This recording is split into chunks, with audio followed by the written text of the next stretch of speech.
second.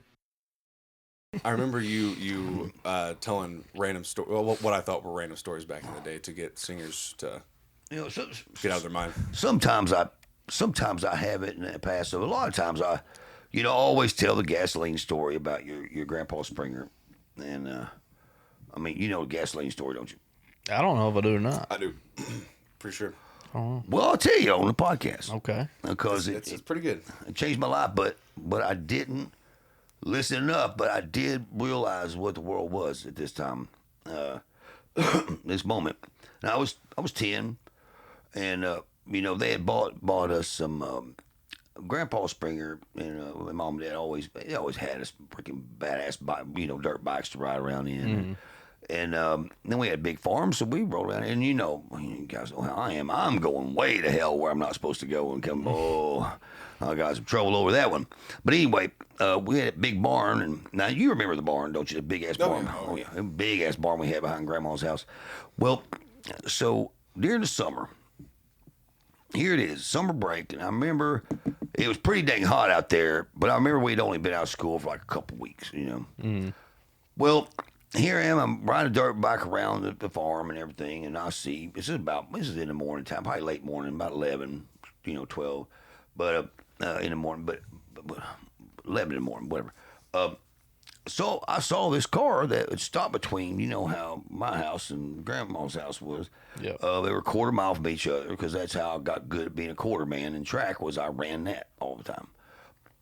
But there was a car stop between there, and so I was like, okay, well, me being me, I'm going to go see if I can help them. So I ride down there at 10 years old. I'm going to help them, all right. Well, get down there, this man, he's like, well, I ran out of gas. I'm like, okay, well, I can give you a little gas to get to town. I thought surely that wouldn't take but a gallon, Right. So I go down there and I get the gas can, and it was full. 5-gallon, man, that thing was tough. I was sitting there doing like this. I'll never forget it because I was, oh man, I'm gonna make it with this thing. It was so heavy. Well, he turned us on. So what happened was when I got there, when I had a funnel, took him a funnel, and I had a funnel in my back pocket. It was on a Honda RX-7. It was a Honda 75. Yeah. Anyway, cool dirt bike, really cool dirt bike. I love that dirt bike. So anyway, get down there and he pours the whole dang 5-gallon can in this car. And I thought, well, that's kind of weird, And I was like, he said, well, let me tell you something. I'm going to go ahead and take the can with me. And tonight, before the sun comes down, I'm going to be coming back through here. And I'm going to fill your tank up and give you your gas can back. And I thought, okay, that sounds fair enough. Why wouldn't he? He lived in Risco, is what he said. And Risco, our place was between Risco and Portageville, and it made sense. So I went riding the rest of the day, doing my thing as a kid.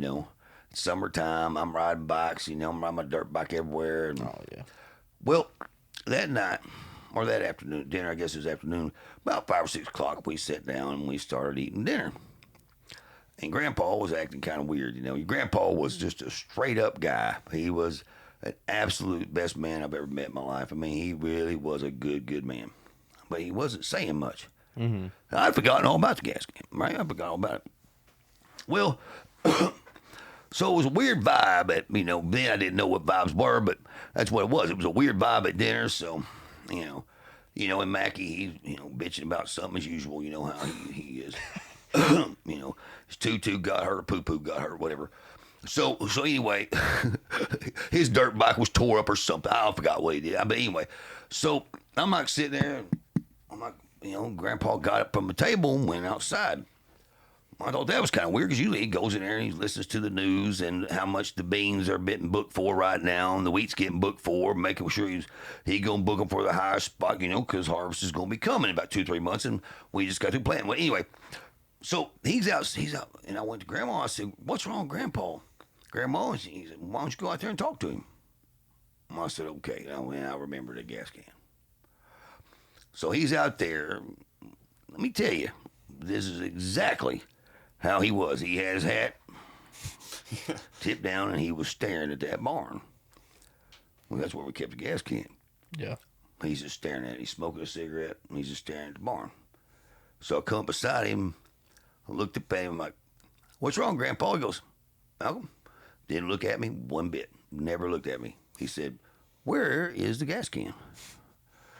So I explained to him that I was helping this guy, and he told me he's going to have a gas here by dark. Mm-hmm. And the katydids are just roaring away, boys. I'm talking like the sun is about down. And I knew right then. He said, "There wasn't nobody gonna bring no gas can back." And Grandpa never looked at me. And he goes, "Son, you're gonna meet people like that your whole life. Always bring back the gas." But that old boy, he ain't bringing back the gas. He never did. Yeah.